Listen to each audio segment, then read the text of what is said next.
àwọn kan ń jára ìrìn lásìkò yìí sí tó yẹ ká yanjú nítorí ọ̀la lóyìí ọ̀rọ̀ tàlàfàgbà ń bẹ tí ń jára láti jẹ tó báyìí mo sì máa ń sọ fáwọn èèyàn wípé ìwọ tó bá máa ń tọ́ fẹ́ sọ dákẹ́ gbẹnu ẹ sọ́hùn tó bá lè tún kàsí má bàjẹ́ ọ̀rọ̀ yẹn ń jára yìí bàbá mo ti dìyà. Adamallahu hayatahu. Wí dáadáa. Adamallahu hayatahu.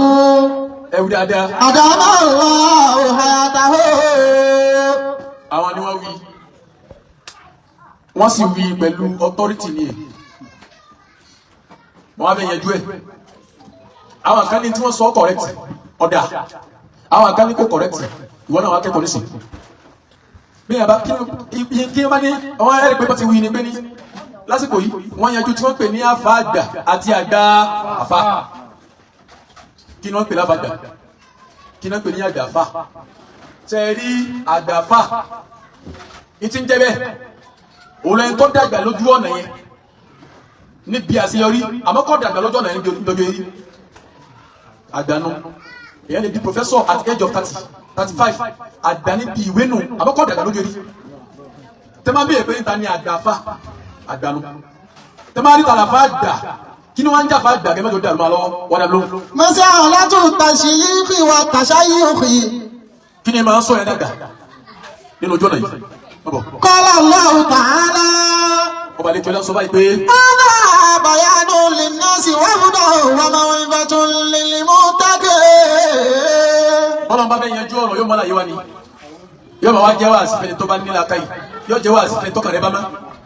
Mo tẹ̀ kí Ọlọ́run bá wí ẹni tó bẹ̀rù Ọlọ́run ẹni tó bá létí ire tàbí gbọ́rọ̀ rẹ̀ òun mo fẹ́ bá sọ̀rọ̀ kì í ṣe gbogbo èèyàn èmi kì í ṣe sí crowd èèyàn tẹ́lẹ̀ ẹ pé tó fapọ̀ tó bẹ́ẹ̀ máa ń tà ń sọ òun mo fẹ́ bá sọ̀rọ̀ ọ̀ya. I'lam anna ibarata Ìlọrin. Gbogbo àwọn táwọn kalẹ̀ ẹja lè mọ̀ wípé ìlú Ìlọrin táwọn bẹ̀. Buqiyatun la tushbihu hayyata baridatin kama la tushbihu hayyatu baridatin. Wí dáadáa kàmá látò síbí wò ha. Kama la tushbihu hayyatu baridatin. Ìlọrin ìlú táwọn bẹ̀ yìí ìlú kan tí ò jọ ìlú mi ni ìlú mi náà sì jọ òun náà bí o ti jọ ìlú kan bẹ́ẹ̀ ni ìlú mi náà sì kéde kò jọ òun náà má bọ̀. وذلك فيما اختصت بها من الأمور الدينية والدولية والتنظيمية.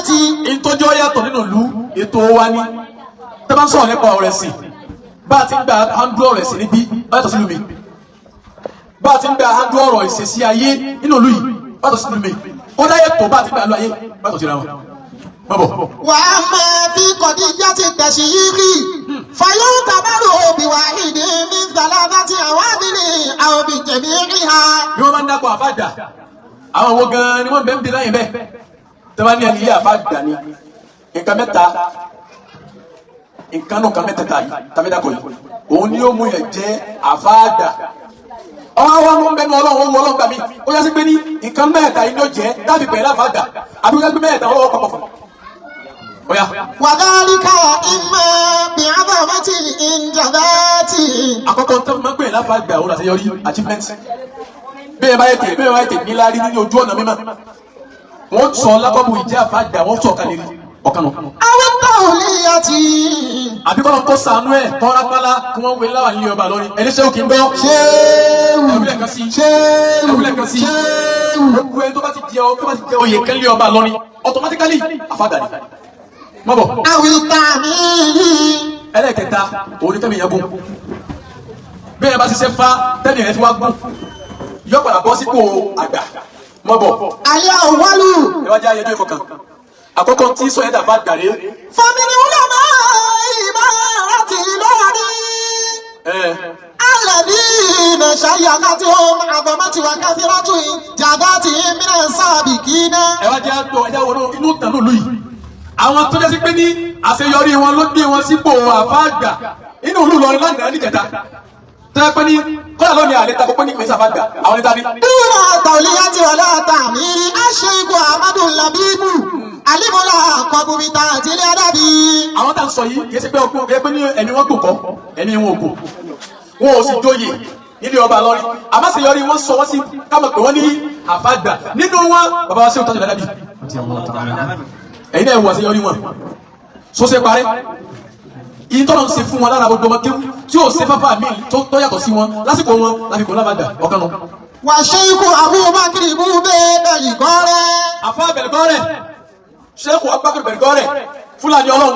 alẹ́ àjùmọ̀ àlùlá máa wùwẹ́ tàfàkọ́ aláṣíbàtì ibi ṣéèkìlì sílámì wọ́n ò jàti fìlfìkìlì. bàbá wa ṣéèkù Bẹ̀rìgọ́rẹ́ rahimahullahu ta'ala nígbà tí wọ́n ń bẹ láyé ọ̀dọ́ ni wọ́n wà ọ̀dọ́ ni wọ́n wá tí mo dúró wà fáwọn lọ rí fi parọ́ pẹ́ ní àfa àgbà ni kí ló wọ́n sọ wọ́n lè pọ̀ fọ́gà kọ́dà wọ́n sọ wọ́n lágbàdo wọ́n gbọ́n Sheikhul Islam wọ́n tó pọ̀ wọ́n ní Khutatul Islam lásìkò ìgbà tí wọ́n torí fídíò wọn yàtọ̀ sí fídíò àwọn àfa tí wọ́n bá lásìkò ìgbà yẹn ẹni tó yẹ sí iye jù láwùjọ wa wọ́n ti síwájú ọ̀dọ́ fi tì wọ́n síwájú ìdí ẹ̀ fi pẹ̀lú àbájá ọ̀kan mọ́. wàá sọ̀rọ̀ bẹ́ẹ̀ náà ìmọ̀ àṣìrí náà. ẹ bá fẹ́ wò pé lásìkò yìí àwọn tá a mọ̀ lásọ yìí àfa Bẹ̀rìgọ́rẹ́ àgbà wọn láyé bàbá wa ṣé o tọ́tẹ̀ dábì agbọ́tà wọn ni àmọ́ wọn àmọ́ àgbà bá fa àgbà ni wọn àmọ́ ọ̀dọ́ wọn fi kú tẹ́fà wọn wò lásìkò yìí àwọn tá a bá tó yá sí pé ní àwọn náà fọ̀ lọ́lọ́ bẹ́ẹ̀ àmọ́ ipò àfa àgbà ni wọ́n bẹ́lẹ̀ yìí látàní. àṣẹ ikú àlíyò sábìlì ìsàmbó. ṣéèkù ṣe láti ní sanbó. àṣìbọ̀lẹ̀ ńlá wò bá níta. ẹ̀yà wo sẹ́sẹ́ ṣọ́ọ̀ṣì ṣe láyé ọ̀kárí ayé ni pẹ̀lú àṣì bí wọ́n bá ń dẹ́kọ̀ ọlọ́run ara yóò sì máa ń mì tó bá yẹ kí wọ́n bá ń bẹ láìdè sí ni ipò kí wọ́n wá ẹ̀dá lóhùn. àfàgbà. àwọn yóò wọ́n fi wọn ò bò lẹ́mìí wọ́n kú kékeré àmọ́ tó ti bẹ iṣẹ́ wọn pọ̀ ó sẹ́kù dì sí. inú wọn bàtà yẹ̀yà sí ọlọ́ba wa kẹ́ wọn. àmín. nínú wọn ṣé o kábàlà èyí kábàlà. ó ti aláwọ̀ tán. wọ́n bọ̀ bẹ́ẹ̀ tó yẹ pé ní ọ̀dọ́ wọn fi lọ. gbogbo àtàn sọ yìí àfàgbà ni wọ́n níbi mímọ́. tẹ́lá ní àfàgbàdà ìtẹ́ wọn fi máa ń wọ́ yẹn láfàgbà achievement ni number 1. number 2. àǹfààní nínú làmá yìí lọ́rin. alábìínà ṣáyà káwọn ọmọ tàmírù. ẹlẹ́ẹ̀kejì tí máa ń fìyàn sípò àfàgbà òun ni kéèyàn gùn lẹ́mìí. tọ́ba ṣiṣẹ́ fáá níbi pé ẹ̀mí rẹ̀ gùn àwọn tí wọ́n ń bẹ láwùjọ nínú àwọn àlùfáà wọ́n wá gbé àgbà fún pé ní òun ló sẹ́kù lágbà láàrin wọn lójú erí wọ́n wá gbé fún pé ní òun ni àfáàgbà ẹlẹ́ẹ̀kejì nu. àṣeyíkù Ibrahim kọ́bílì ní olúmi. àkọ́kọ́ mọ àwọn tí wọ́n jọ bẹ́ẹ̀ wọ́n pọ̀ nínú Ìlọrin wọ́n pọ̀ gẹ́ abọ́lásìkò tó ti kọjá ní dẹ̀ẹ̀rin Ìlọrin àti kàrún àti jẹta nírú irú wọn àwọn tí wọ́n ti pé ní ọjọ́ ẹni wọn ló sọ wọn sípò àfáàgbà láàrin àwọn àlùfáà òun ni bòlá Sheikh Ibrahim kò bírí káàtó má bọ̀. wàṣẹ́yìnkù kò bírí káàtó kú ní 1916 ni wọ́n kò láyé ọjọ́ ẹni wọ́n kọjá 100 ọdún ètí wọ́n lò gẹ́gẹ́ bá ti gbọ́dún tán ọ̀fẹ́ 150 something wọ́n lo century kẹta wọ́n tún wá lo century kejì kó àbọ̀ àbákùn borí káàtó má bọ̀. wàṣẹ́yìnkù Abdullahi Badende. Shehu Badende Al-Barnawi àwọn náà lò kọjá 100 ọdún ètò sọmọdé àfáàgbà ń lọ ní ọjọ́ ẹni mẹ́mẹ́ irun ọba wọn bí ẹ bá kù lẹ́mìí lẹ́ni sẹ́yìn tí ọba kù kéke tí máa ń tẹ̀síwájú ó ń kálukú àwọn tí wọ́n bá padà wà láyé náà wà lọ́wọ́ àwọn òrìpélé òun là dáká ẹ̀ dága fún un tí máa sọ̀rọ̀ dága nù ó ní méjì àmọ́ ó ní méjì. wọ́n ní sọ́wọ́n àmàlí nàbẹ́ ìdàlímọ̀ àṣírí. bàbá wọn sọ̀rọ̀ àwọn tó ṣe kọjá nínú àwọn tí wọ́n dàgbà lé ní mímọ́ kí wọ́n tó kò láyé táyé gbà pa àfáàgbà ni wọ́n àwa nínú wọn láwọn táwọn náà báláyé kọ̀ọ̀kan nínú àwọn tá a báláyé àtàwọn tí wọ́n gbọ́tàn wọn bíi tani. àṣeyíkù Abubakar Barinawi ọmọ yá. afọmọ yíyá ni sọ̀rọ̀ wọn kọjá ọgọ́rùn kútó láyé. wàṣẹ́yìnkù Kamaluddin Muhammadu Habibullah ilẹ̀ Adabi. Sheikh Kamaluddin Adabi bàbá abúti àkọ́kọ́ ń lórí àgbà wọn ọdún èrí lójú wọn wà nípò àfáàgbà débi wípé kódà náà ń lù lọrin yóò bá pè wọn ní kiri alájí àgbà obìnrin tí ń pè wọn láyé lójú ayé wọn alájí àgbà ni ẹnì kan ọ̀tá kò jẹ́ alájí àgbà wọn nínú lóyún nítorí sọ wọn sípò òun ọdún èrí nǹkan méjì sì máa ń sọ̀rọ̀ sípò àgbà ẹlẹ́kẹ̀ẹ́ta ọmọ bàbá bẹ́ẹ̀. wà á kọ́ ní tún ṣàyẹ̀wò bá bọ̀lì ó dàbá ìwádìí àṣíráfì tàwùlíyàtú. ẹlẹ́kẹ̀ẹ́ta tí máa ń fìyàn sípò àgbà òní kọ́lọ́ ní kéèyàn tẹ́rí gbàláwà lẹ́dọ̀ ọba lọ́ni ẹni sókè gbọ́. ṣéwù ẹbí kan sí ọ̀hún yà sùkà.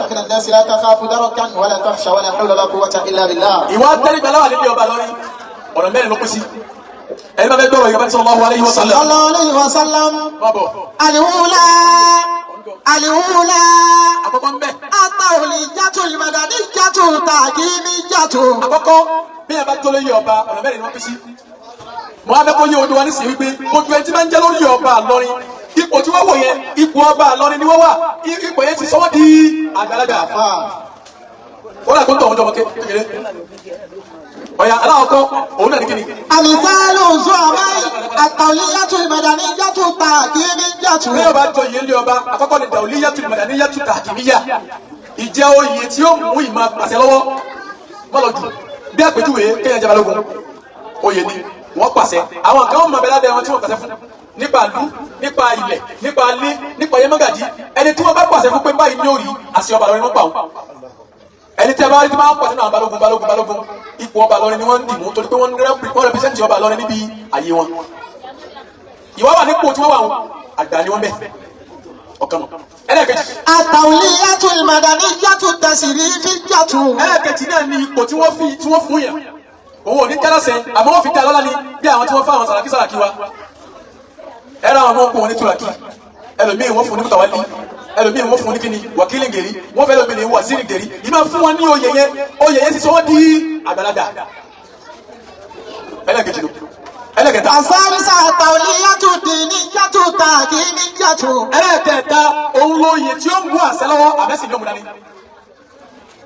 oyè ẹ̀sìn ni àmọ́ tọ̀hún tó bá gba oyè òun oyè tí ó mọ̀ fipá àṣẹ nítorí pé wọ́n jẹ́ lógún ni àwọn táwọn wà níbi ipò náà òun làwọn mẹ́ta mọ́mọ́ àgbà nílọrin mọ́mọ́ fúlàní mọ́mọ́ mọ́lẹ́ mọ́mọ́ gàmbàrí ajánásí àtàfà ọ̀rọ̀bà àwọn tí wọ́n ń bẹ ní sáfù yẹn àwọn ni wọ́n kọ́ béèrè ọ̀rẹ́ sí lọ́wọ́ kó tó béèrè lọ́rẹ̀ mi kò tí ì kẹlẹ̀ bí kò tó kàn wọ́n àwọn ni wọ́n kọ́ béèrè lọ́wọ́ wọn ìwà jẹ́ ìmáàmù àgbà nínú ìlú yìí bóyá ní gàmbàrí ni bóyá ní mọ̀lẹ́ ni bóyá ní mọ́mọ́ fúlàní ni ipò tí wọ́n wà àwọn ipò kí ni ipò àgbàlagbà àbá àgbà ni wọ́n nù ògbẹ́ni bá rí wọ́n láfúsáfù yẹn àgbà ni wọ́n ẹlẹ́kẹ̀rin dalóhùn. At-tawliyatu diniyatu tasrifiyyatu. ẹlẹ́kẹ̀rin tawliyatu diniyatu tasrifiyya ipò ẹ̀sìn ní àmọ́ kẹsẹ̀ kò nílé wọ́n fi dá lọ́la ni tẹ́lá ní pé yẹn ṣiṣẹ́ níbi pé ó ní ìtumọ̀ iṣẹ́ yẹn wá pọ̀ gan nínú ìlú tó dá sí ìtẹ̀síwájú ìlú ó wà ní ẹ̀fún nípò ẹ̀fi dá lọ́la àfi dúpẹ́ fún tó ṣe irú ọkọ̀ báwọn kẹsẹ̀ kò tá a fi pàṣẹ wọ́n fi dá lọ́la ni bí kíni. Shaykhul ulama'i. tẹ́lá fún yẹn ní shaykhul ulama sẹ́kí mọ́lá ni ipò ẹ̀sìn ni àmọ́ mi fún pàṣẹ. Wa shaykhu sadanatil ilmi. shaykhu sadanatil ilmi baba mọ́nà mi ò bá ń dọ́mà. Afaqullah. ipò tí wọ́n wà wọn ipò ẹ̀sìn ni ipò ẹ̀yẹ ni mi fi pàṣẹ. Wa mufti diyari. ipò ìfúdáwù mufti ipò ẹ̀sìn ni ipò ẹ̀yẹ ni mi fi pàṣẹ. Wa muqaddamul madinati. bàbá fẹ́ nu kẹ́lẹ́ máa gbà bàbá àgbà sọ̀rọ̀ wọ́n wà ń bẹ̀ bá ìjọba tẹ̀lé ogun. Amina. bẹ́ẹ̀ àwọn àgbà tàná àwọn tẹ̀lé mu àtàwọn tí wọ́n jọ bẹ́ẹ̀ bí wọ́n bá fi tẹ̀lé irú bẹ́ẹ̀ wọ́n fi dá lọ́lá àtẹ̀yẹ ni kìí ṣe kò àṣẹ.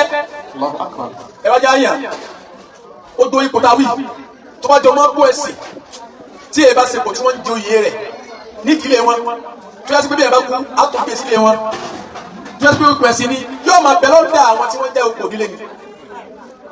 tẹ́ bá fún yẹn ní mufti nínú ìlú yìí bàbá mufti dìyàrú ẹ̀mí wọ́n kò sí. Amina. tẹ́ bá fún yẹn ní mọ́làmí bàbá sẹ́kí mọ́làmí àbí tó bá fìyà ní ẹni ipò nínú olú yìí ẹ lè wọ́n mufti àkọ́kọ́ bàbá sẹ́kù wa Kamaluddin Adabi àwọn mufti àkọ́kọ́ ọdún tọ̀rẹ̀ ẹ rí pé wọn ò jẹ́ lógún kára ló yí débẹ̀ bàbá wa akọ́gagi àwọn náà jẹ́ kó tó wá kan bàbá mufti tòní ẹ rí pé kì í ṣe ìdílé lọ́bi tó iṣẹ́ tẹ́lẹ̀ kan ṣe ni iṣẹ́ tí wọ́n ṣe yẹn lọ́sọ̀ wọ́n sípò àgbàlagbà bí ẹ máa jẹ́ ẹni tó di ipò kan náà ipò yìí nínú ìlú yìí àbájáde ọ̀rọ̀ tí àbá mufti sọ tí wọ́n sọ pé bàbá máa dà àwọn wá kà àwọn àfa ńláńláńlá wọ́n kà àwọn fún wọn wọ́n á jẹ́ oyè pé ní tó fi wá dérè àwa yìí náà àfa ìgbà ni wá ọ̀rọ̀ yẹn ó kọ̀rẹ́tì àbí mo fẹ́ pààrọ̀ wà kan ẹ̀yìn àwọn bẹ̀rù ìtẹ́ sallallahu alaihi wasallam. Sallallahu alaihi wasallam. mo ní mẹ́sẹ̀jì kan mo sì ní ìrọ̀ wa fún bàbá mufti èmi àmọ́ sọ wípé ní àwọn akẹ́kẹ́ àdéhùn ọlọ́run yóò máa wá àgbàkà wọn àgbàkà àrò àwọn mufti àwọn náà wà torí pé iṣẹ́ tí wọ́n ṣe tí wọ́n fi débi tí wọ́n déhùn kèsì kékeré o ẹja yin ọlọ́run lára wọn ká yin iṣẹ́ wọn obìnrin bá ń bínú irú àwọn eléyìí ń bínú ọlọ́run yìí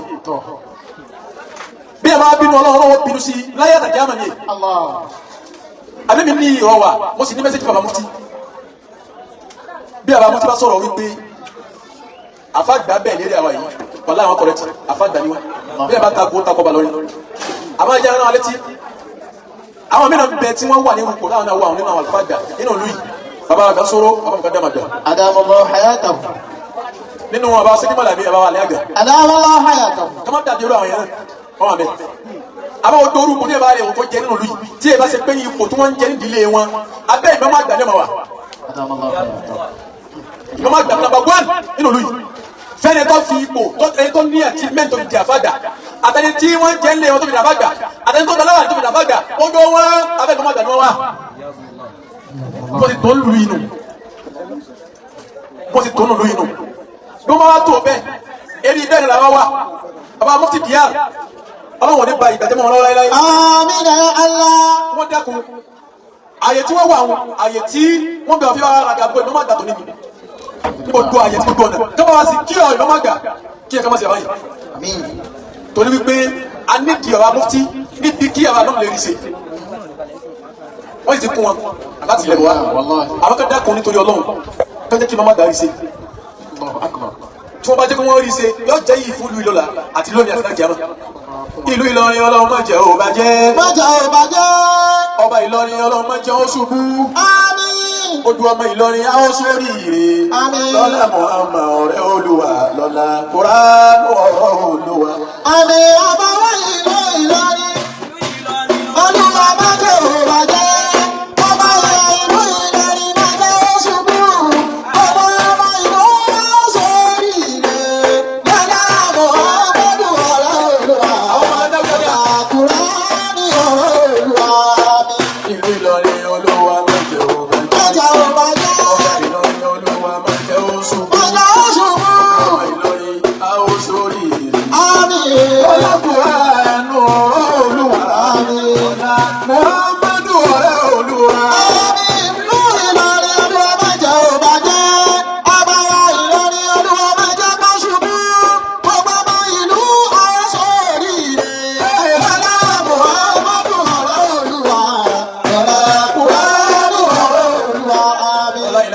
آمين.